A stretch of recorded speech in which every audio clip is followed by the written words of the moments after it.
Hello out there. Welcome everybody. Hi, my name is Daniel. I am happy to do another update to bring you another update for our June writing challenge. Welcome everybody to part 2 of the Pulse Pounding Challenge 2024. Now, if you're new to this, if this isn't if you just are coming into this challenge, this is fine because you have plenty of time to participate.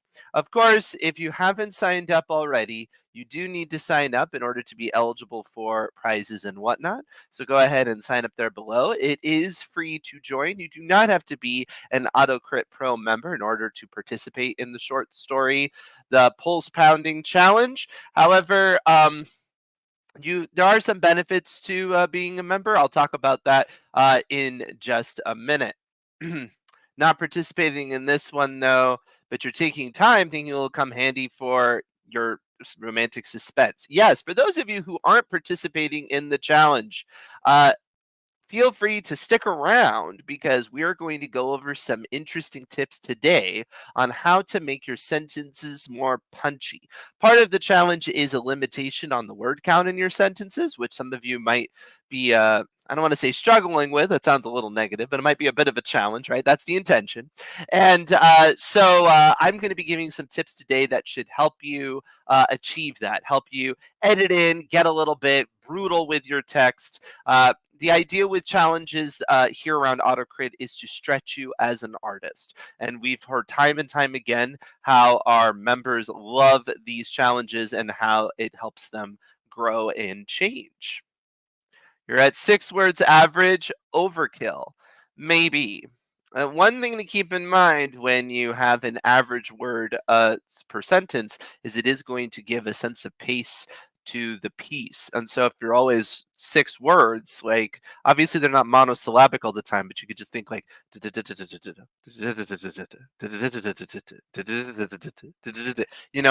it might start feel kind of rough. Now, you could have quite a lot of dynamics even if you have a 6 word average. You could have a 1 word sentence followed by a 12 word sentence, obviously.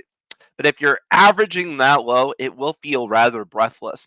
Now, for a short story piece that's only about 2,000 words max in length, that may not be that bad, but it could be overkill. I do think that you should examine that and whether or not you might want to uh, rethink that. You got your sentence down to 9.7 from like 15. It's making me really think about the words to use. Yeah, that is the point, right? Absolutely. Fantastic. So happy to hear that. So for those of you who are brand new, you're like, what is all of this? Well, first of all, AutoCrit is the home for writers. We have our fully functional writing desk where you can plan, perfect, polish, publish your work. It has really tools for anything, any part of the writing process.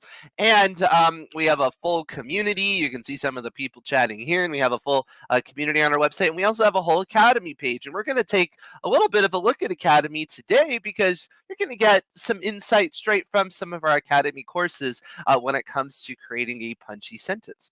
Now, for participating in the challenge, you are eligible for prizes, as it says there. The prizes are going to be given at random based on just signing up. So even if you do not place, if you do not make the final, I believe it will be 5 considering the time involved. It might be as little as 4. It depends on whether or not people really push that word count. If you're not among those finalists that are going to be voted on by the general public here on YouTube, you could still be eligible for a prize. So don't worry at all. You do not like the story as well with the shorter sentences.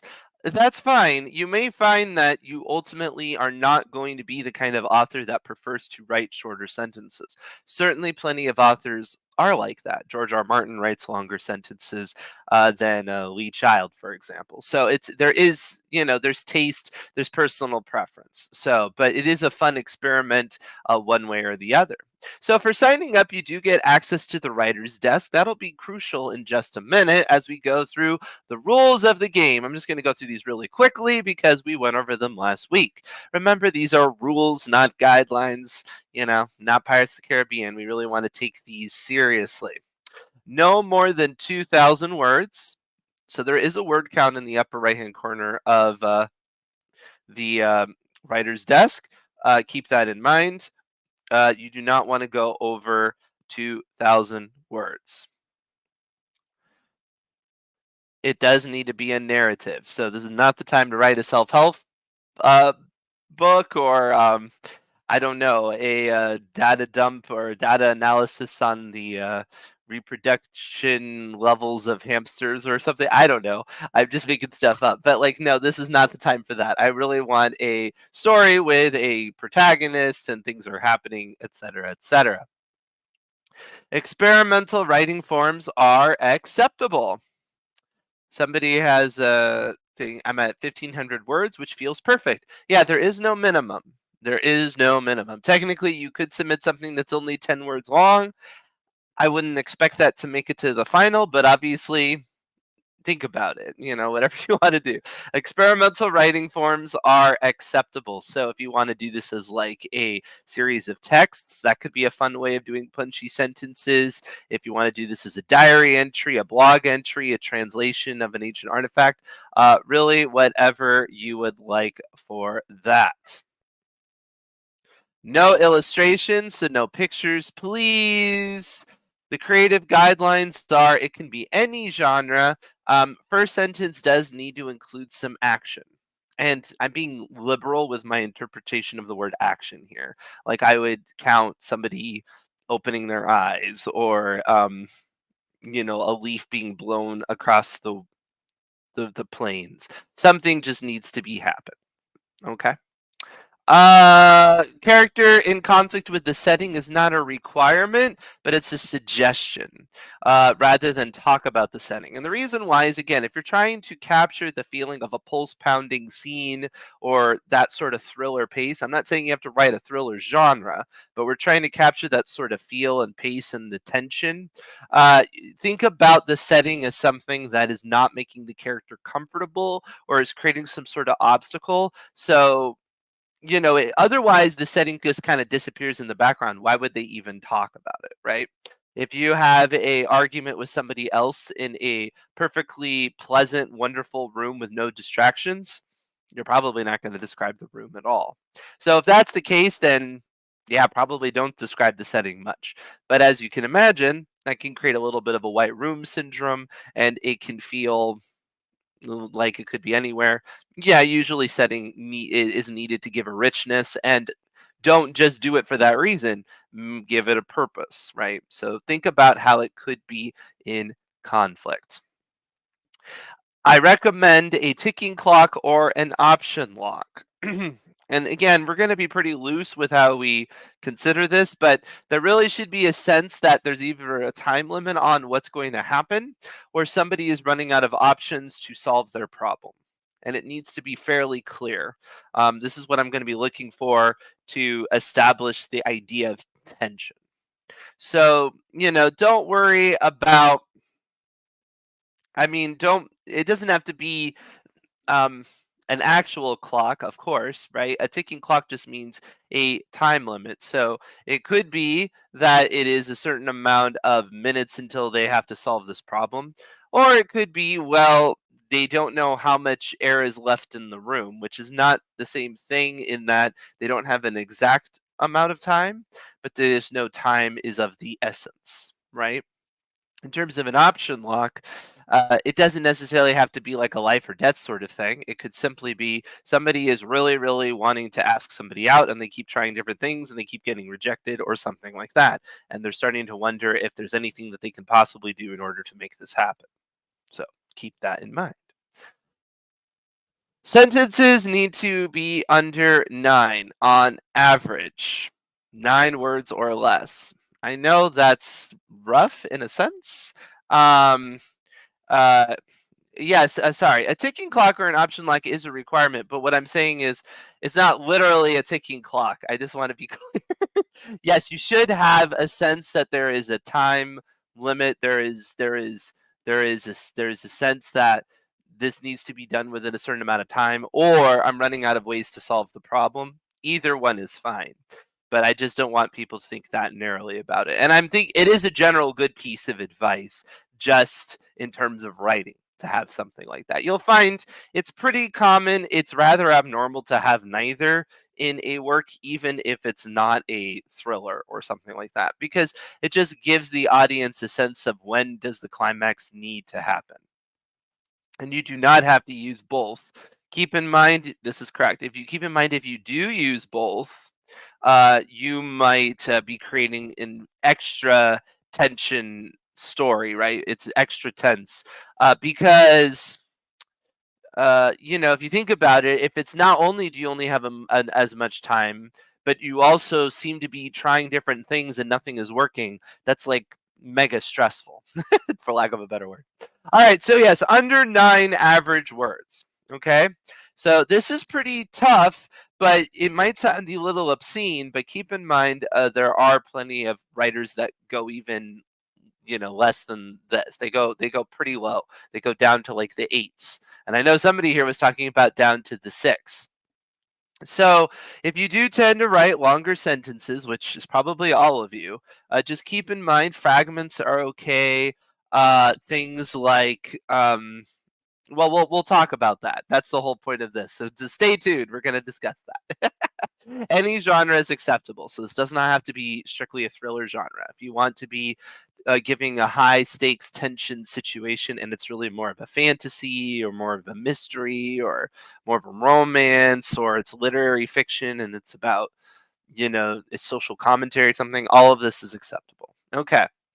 But keep in mind, we are reading this on YouTube. So when it comes to things like language or content, it might pose a problem. And I don't like censoring people. So just keep that in mind. We're not trying, like, I would say, think about it as like the R rating. If you're thinking like the movie system in the United States, that's okay. We're not a channel that is specifically flagged for children. Uh, but just keep that in mind. If you're going to go further than that, then uh, yeah, that could be something that we wouldn't be able to actually read it for the purpose of voting on it, which is the purpose of this challenge, right?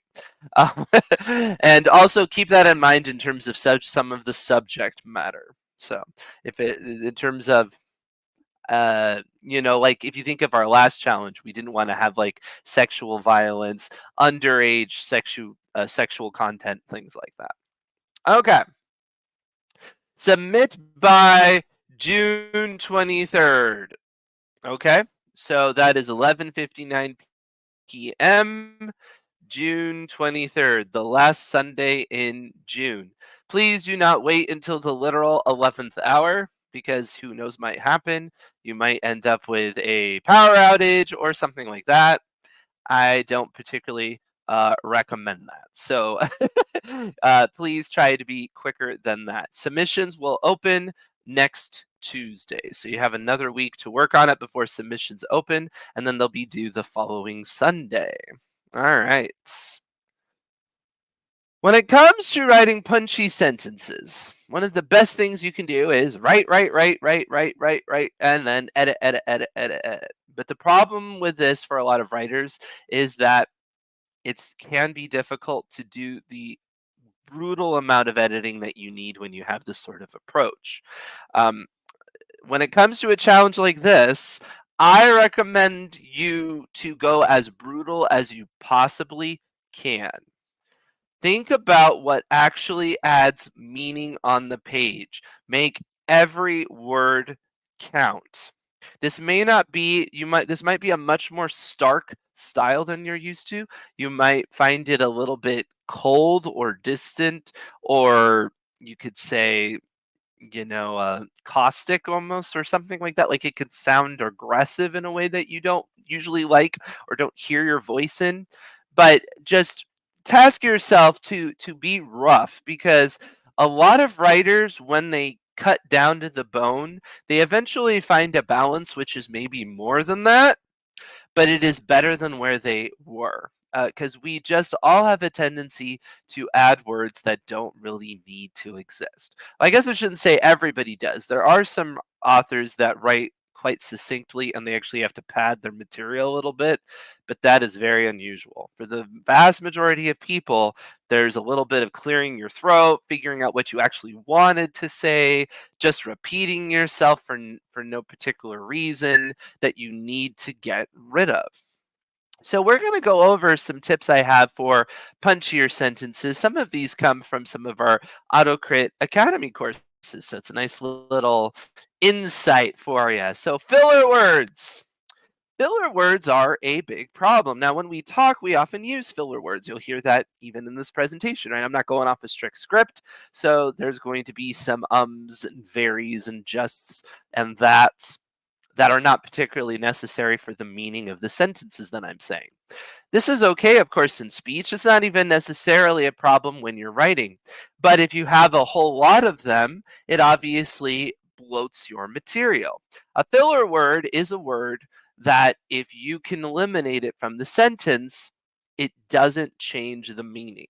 Now, it could change the mood, it could change the rhythm, it could change the emphasis, but it doesn't change the meaning. And so, one of the first things you can do if you're trying to get down to that, 9 or under, is get really harsh with your filler words. Now, for those of you who are AutoCrit Pro members, you can go into the writer's desk where you've been working on your material and you can use the filler word report and you can look for those filler words. Some of the most common filler words are that, very, just. Just is like my verbal tick when I'm writing. I use just a lot and I have to get rid of it. Um, but the point is that you can if it's not literally earning its spot on the page, right? If it's just there because you were clearing your throat, you like the rhythm, you can ask yourself, can I remove it? For a purpose of a challenge like this, I would say the answer is probably yes. So here's an example I have. Lothar stared at the knife, knowing that even a very brave man might just flinch at the sight of it. Now, this is a pretty extreme example. I used an extreme example to make it very clear what I'm talking about. I don't expect that most of you are writing with this much filler, but you can see there's a lot of filler in here. You have that, even, just. It's not necessary. You could literally just say, Lothar stared at the knife, period. A very brave man might have flinched at the sight of it, or something like that. And that would be the same exact meaning, and you've cut that down a lot. Um, it makes your brain hurt. Yes. Well, one of the problems that filler can have if you have a ridiculous abundance, and again, this is a ridiculous example. I'm not saying this is typical. Although, as much as I say this is ridiculous, I do encounter this sort of example when I'm editing. But, we can all read this as an outsider. Maybe we can't always see this in our own work. We can always read this as an outsider and be like, this is not a good sentence. And it's because of all that bloat. There's just all of these words that are not adding meaning. They're just adding filler. Hence the name. To experience a rocket launch, that would be really very amazing. This would be the kind of emphasis. You might see this in a younger point of view or a child speaking or something like that. Somebody who's a little vapid. So they say a lot of things that don't have a lot of meaning. But you don't want this in your prose. It's not necessary. To experience a rocket launch, that would be amazing, is fine. Maybe even very amazing. But again, maybe you don't even want the word amazing. So another weird thing that filler words can do is filler words can act a little bit like adverbs. And we'll talk about adverbs in a minute because I'm going to talk about adverbs. I always talk about adverbs. But adverbs often point out weaker words around them, right? They'll prop up weaker words. The same thing can happen with filler words because what filler words can do is they can build up by just being more of the same. It's really very it. It's very, very, very it.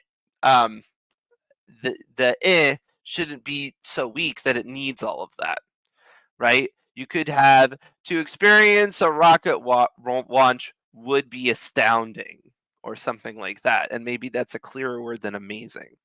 Would stupefy me. I don't know, but there might be a better word than amazing if you feel like you have to do the really very. So that's another thing to look out for. I love this. Daniel and the horrible, very terrible, no very good bad prose. Exactly. But yeah, so it's something to look out for when you are adjusting your filler words. When you're going in and you're looking for the really, the veries, the that's. Also look at why they're there. Why did you put them there? Now it could be you just put them there because you're just typing and whatever, and it's just a verbal tick. Fair enough. But it could be because other words are not as strong as they could be. All right, what about the next one I have here? What a very cool idea, says Tiffany. Really fantastic. Glad I just thought of it. Again, this might be acceptable if you're trying to make Tiffany look rather vapid because she's saying a lot of words that don't carry much meaning. It's like she just likes to hear herself talk. But if that's not your intention, no, you don't need that. How cool, you know? Oh no, wait, or I guess it would be how cool. Oh no, you could say like, how cool, great idea, glad I thought of it, or something like that. And it's like really simple. But again, how much you cut back is going to be up to you because there is a cadence to using filler words, there is a rhythm. So in that way, they can serve a purpose even if they're not adding meaning. It can change the way that the sentence comes across, like just how it sits on the page. All right, so what about adverbs? I told you I was going to talk about them, right? Stephen King says that the road to hell is paved with adverbs. Now, why does he say that? It's because, like I said earlier, adverbs often prop up weaker words around them. We are trained to look out for them. Now, again, if you have a AutoCrit Pro account, you can go through our adverb report. It'll show you all our adverbs. Of course, you can always just do the ly search if you need to. That'll come up with a fair amount of adverbs, but not all of them, but that'll be a start. But another thing that can happen is the weak language that gets propped up. The meal was quite extremely good. The problem with the sentence is that good is being propped up and it sounds hedgy. Now, this could be comical, right? Like the person's like, it was really rather interesting, right? Because they're being evasive. But most of the time, we don't want this. We want to state more clearly what characters are thinking. Even characters might be more blunt than they are in real life. There is a certain amount of bluntness that will come when you have to cut your sentences down in length, and that may be something you don't like as much. But again, for the purpose of this challenge, try to go for the blunt because you might pivot away from this challenge afterwards to something more balanced, but it's a helpful exercise to put yourself into this situation. As I think it was Stephen was saying earlier, that it really helped him re-examine what words he uses, and exactly. No, it was Douglas. Douglas, excuse me. Yes, it's really making me think about what words to use. This is the point. You really want every word to earn their spot on the page. This is a good question. What if someone's being sarcastic? Again, if people are being evasive or kind of comedic, you might expect more of this sort of language, right? It's really rather all right, it feels they're trying to signpost to you that they didn't like it very much, but they're hedging in a way. Sure. Yes, interrogate every word. I love this. Quoth the raven, right? Uh, but ultimately, the one of the biggest problems with the sentence is the word good. It's a generic word. Don't worry, we're going to get to generic words in just a minute. So, sticking with adverbs, I will say that one danger that people can have with adverbs is they can get overly ambitious and be like, no adverbs at all, or something like that. Of course, adverbs can be beneficial for things like sarcasm, to sound more conversational in dialogue. Also, things like to what extent is really helpful in a as an adverb use, and when, I did it early, Yeah, that's a helpful adverb because it's giving you meaning. The problem is when it's not really conveying meaning. It's when it's just enhancing something that didn't have a lot of meaning in the first place. Or it's using more words than necessary to convey the same meaning that could be done in less amount of time and more specifically. So if you have the mouse walked somewhat quickly, you might just say scamper is better, right? Scurried is better, right? Okay. Generic descriptions. Yes. So I was saying that adverbs often are used to prop up weaker words. Some of these words are generic descriptions, like good and nice and pretty and large and things like that.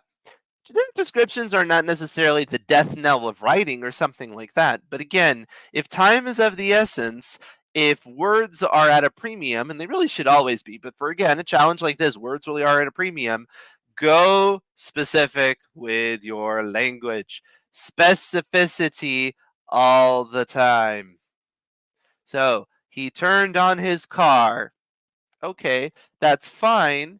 But what you might have next is a whole sentence. The old jalopy creaked and moaned or whatever. Instead, we could start to lean into it directly. He turned on his clunker, he turned on his Prius, he turned on his pickup, he turned on his junk heap. The other thing too is that if you have somebody who's turning on a Prius, we immediately have a sense of the income status of the person. Granted, people spend money in different ways, but you have done shorthand to give us a lot of character insight without needing to spend a lot of time. Particularly, you can imagine, depending on what it is you're talking about, if you get highly specific about something that they have, it tells you a lot about the character. So, this is one reason why when people are asking me about descriptions of settings, and I've already said earlier, if they're in conflict with the setting, it tends to do a lot more for you because they're in conflict with the setting. So, therefore, we're learning what bothers them. We're learning what motivates the main character. We're perhaps learning about how they handle conflict. We're learning a lot of information. It's not just the setting, right? But on top of that, being specific about three key details in a setting is often all you need to have the audience fill in the rest. So, rather than a laundry list of everything going on in the room, you may want to get very specific with three elements of the room because by the time you have anchored yourself to three highly specific details, you tend to, you know, uh, connect them and you tend to think, okay, in what kind of scenario would you find all three things? Now, if you have three things that seem very incongruous or something, I would say that could be a challenge. But if you have a thing that more or less makes sense, and so you're describing, the sharp mineral rocks and the scorching sun and the sole person standing near you and stuff, immediately you get an idea of the kind of setting you're in, right? And it drops you right into it. And you can do something like that in a single sentence and create a lot of vivid feelings for the audience at a minimal word count. She wore a pretty dress. It doesn't really tell you very much, right? It might tell you that the person is not very analytical about fashion, but you can't picture the dress. It sounds maybe a little juvenile because of the simplicity of the language. The one thing that happens with generic description is it can make your characters sound a little less intelligent or articulate. Now, I understand that often characters in fiction have to be much more articulate than anybody would be in real life, but it also is fiction. It's a dramatization, right? So even if, in the moment you wouldn't be thinking as eloquently as your character is thinking, again, it's fiction. So something like she wore a luxurious dress, an opulent dress, a foxy dress, an obnoxious dress, a tasteful dress. All of these things, what they're doing at that point is giving you much more of an insight into what the character is thinking. Now, this is just one. This is not a adding an additional word. This is just switching out a generic word for a more specific one. Now you could say, well, Daniel, I still don't actually know what an obnoxious dress looks like. Fair enough, but it's clearer than pretty in my opinion, because it also is conflict, because if it's obnoxious, that means the character doesn't like to look at it.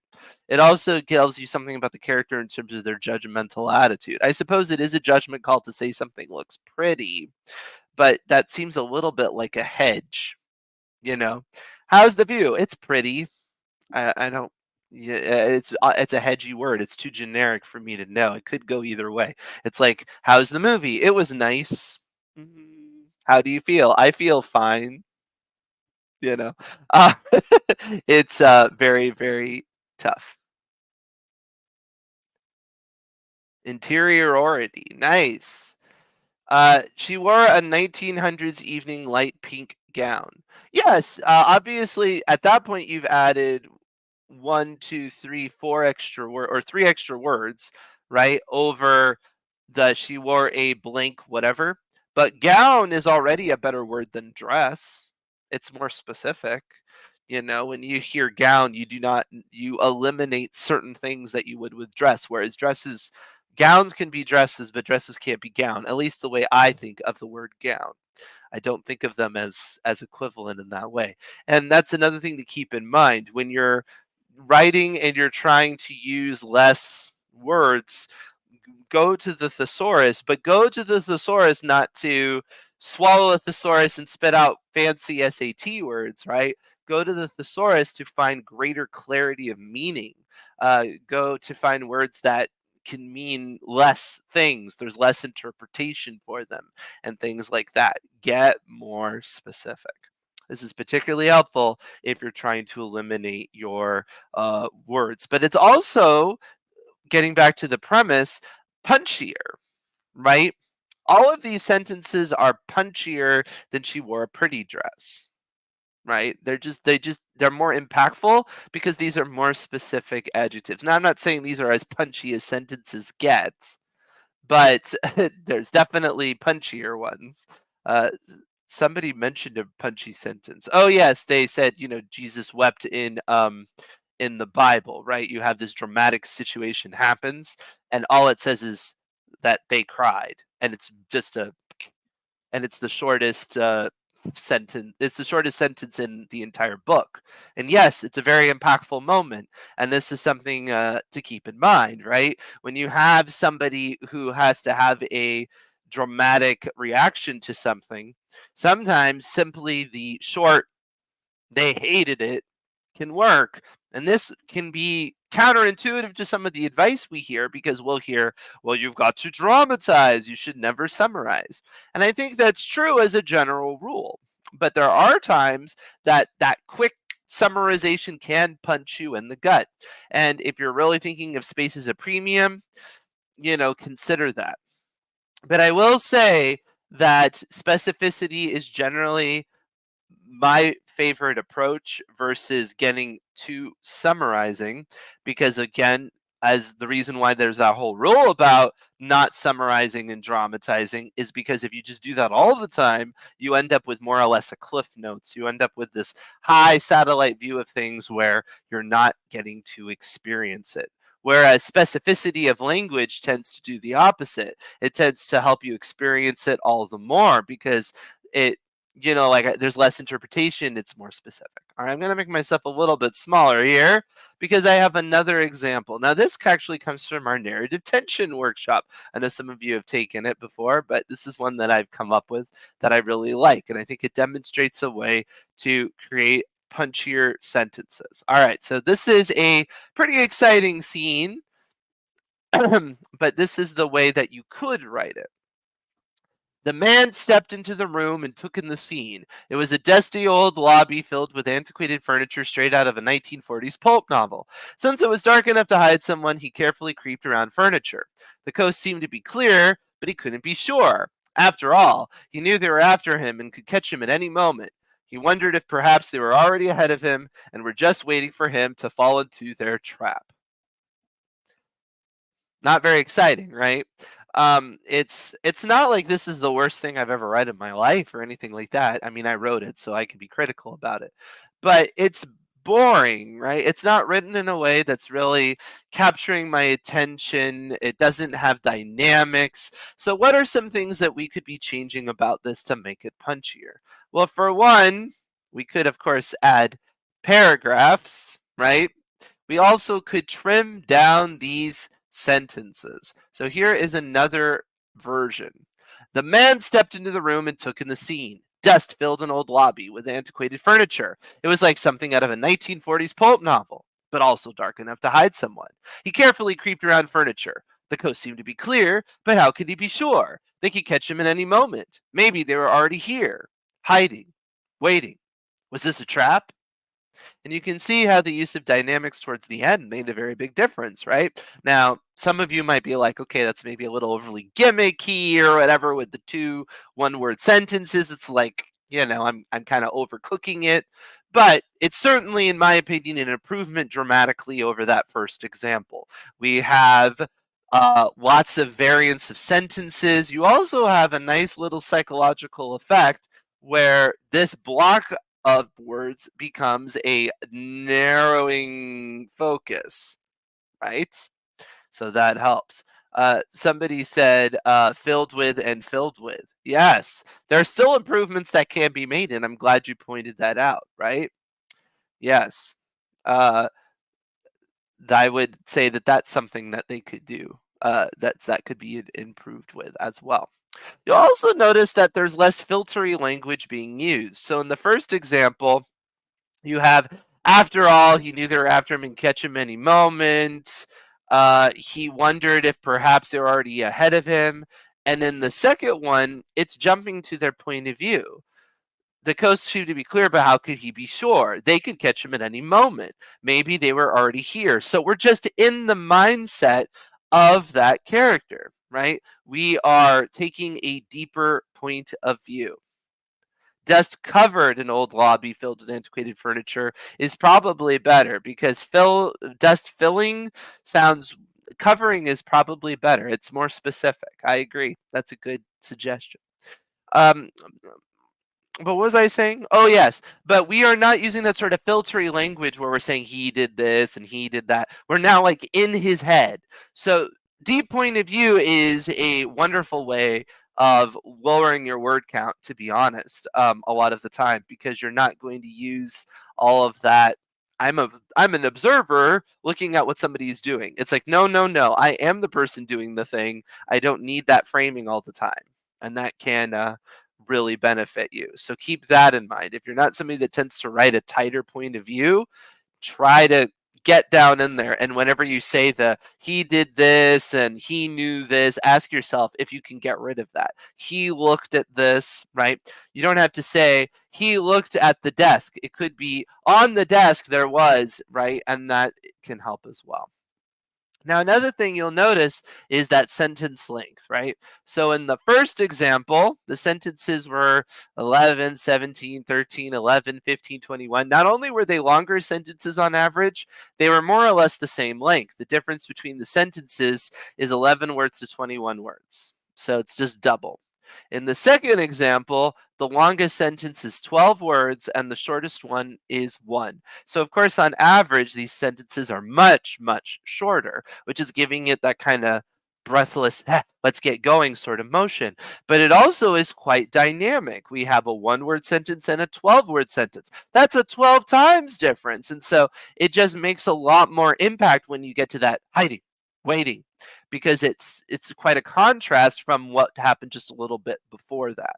You'll also notice how the first three were more or less the same, right? And then it started to get a little bit faster.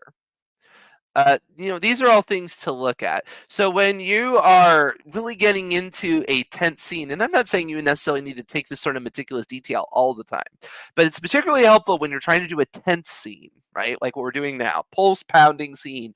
Go into something like the sentence variation report, and you can do that. And you can look at that little heartbeat. And what you're really hoping for is that it gets a little bit faster, right? You get these smaller waves because it's going to be longer based on the sentence length. So you're going to see a lot more shorter sentences, and you're like, ah, that's where things are getting really exciting a fair amount of the time. Okay. So yes, dynamics are nice. Speaking of dynamics and writing and the academy, tonight we actually are going to begin a whole course on thriller writing. So if you would like to join us for that, you can sign up below. I'm really excited about it. I know some of you are probably joining me. Some of you have the golden ticket, and so you're going to be joining me based on that. So that'll be great. Whoop whoop. This was a really fun class to research because it's always fun for me to put these courses together because I start with my what do you want to say, my pretenses, my presuppositions, and then you have to like get into it and you're like, okay, I think I know why people like these genres, right? I think I know why they work, but is that really true? Can I really find that pattern, and things like that? And when you get into the weeds, you often discover really interesting things. And then, of course, I end up with like 12 projects of writing I want to do. So, thanks to this putting this course, there's a thriller I totally need to write someday. Who knows if it will happen, but. And then, of course, I've talked a lot about deep point of view. The deep point of view workshop is also coming up this Sunday. This one's really great for any genre. This workshop tells you, how to remove that filter, how to uh, get to the point where the audience feels like they're experiencing the world through another perspective. And this workshop contains a lot of material from the excellent writer Rain Hall. So it's not just me in that one. You're getting the insight of a few experts, and it's really, really, really good, really fun. All right. Yes, we're getting questions about the challenge. Feel free to ask about that. Oh, somebody's asking about the golden ticket. The golden ticket was a Black Friday deal. However, you can still get it. It's not the Black Friday deal anymore. But if you go to the Academy page, you still can get an all access pass for the remaining half year. And to be honest, even though it's not the insanely good deal, it's still a very good deal, particularly if you're going to take, I think it's like 4 Academy offerings and it pays for itself. Yeah, absolutely. You have it marked in your calendar. That's amazing. All right. Aw, thank you, thank you, thank you. But Joseph Lupton here is asking, can I modify a story I previously published for this challenge? I mean, can you? Yes, of course you can, but the purpose of the challenge is really to suggest that somebody is writing it within this time frame, right? That's why we say start your engines, everybody, get it going. Here's the deadline. So, I if you wanted to just use this as an opportunity to hone in on those skills and make some edits and things like that, sure, go ahead. But I mean, the purpose of the challenge is that you have written it in this time frame, and that's what most of our participants are trying to do. So, for the purpose of the intention of the challenge, I would ask that you would not submit something that was previously worked on for this challenge for that. However, if you want to just do it personally and make it like your own challenge, I think that's awesome. And, I'm sure there's a lot of people that like to write for these challenges and have no intention of submitting. You don't have to, right? And then you can have it, you can use it somewhere else. I mean, we only will read the 5 finalists on YouTube anyway. We're not going to own what you write in the challenge. However, we will use it as, in our channel. And so, if you do not want that, then you don't have to participate. You'll still be eligible for the grab bag of prizes, though. And of course, you can keep joining us for all of these tips and tricks throughout the challenge. So it's kind of up to you. If you want to make it your own little personal challenge, that's awesome. All right. Let's see here. Any other questions? AutoCrit work on platforms? It should. You can contact the tech team though if you have any difficulties with that.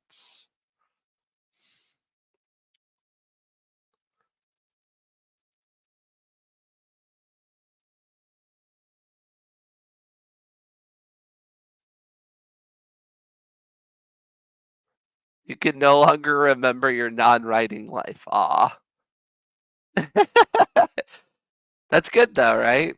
Now you're fully in it. You're fully invested in your artistic pursuits. It's a wonderful place to be at. All right. Well, if there are no other questions, I will say that we have a couple of events that you can participate in if you're AutoCrit Pro members. Tonight at 7 p.m. is going to be Mystery Reading 5000, which is my own little riff on Mystery Science Theater 3000. But like what we do is we go through the back alleys of Amazon, books that have not sold very well in the last 30 days, and we try to figure out why. It's usually not too difficult, unfortunately, and it is as much a fun kind of experience where we get to see some of the cringe writing, which can be entertaining, but it really is more of a learning experience because when you get to see it for firsthand, it's not the same as my examples that I'm, making up and I'm writing bad on purpose. There's a difference to them that's fascinating, and it can really give you insight, and of course, it can be a confidence booster as well because yes, there are people that put out work and they probably should be getting other opinions, developmental editing, all of the things. And we hope that they can grow as artists over time. But for now, yeah, it's an interesting spot that they are finding themselves in. So anyway, so we do that tomorrow at 6 p.m. is another club. We have accountability club at 11 a.m. and 10 p.m. on Mondays, and also in just a few minutes here, I'm going to be joining the AutoCrit team to show off some new features in the writer's desk. So if you would like to learn about some new things that we're unlocking within the writer's desk, which are really cool, you can join me in about 10 minutes or so, about 13 minutes to be exact. So looking forward to that. In the meantime, please like, subscribe, share this stream with everybody. Again, this is a free challenge to join up with. And so we'd like to see as many writers as possible. And I wish you the best of luck and hope you end up in the finals so I get to read your wonderful story on air. I will see you all around AutoCrit. Bye, everybody. You have a wonderful day.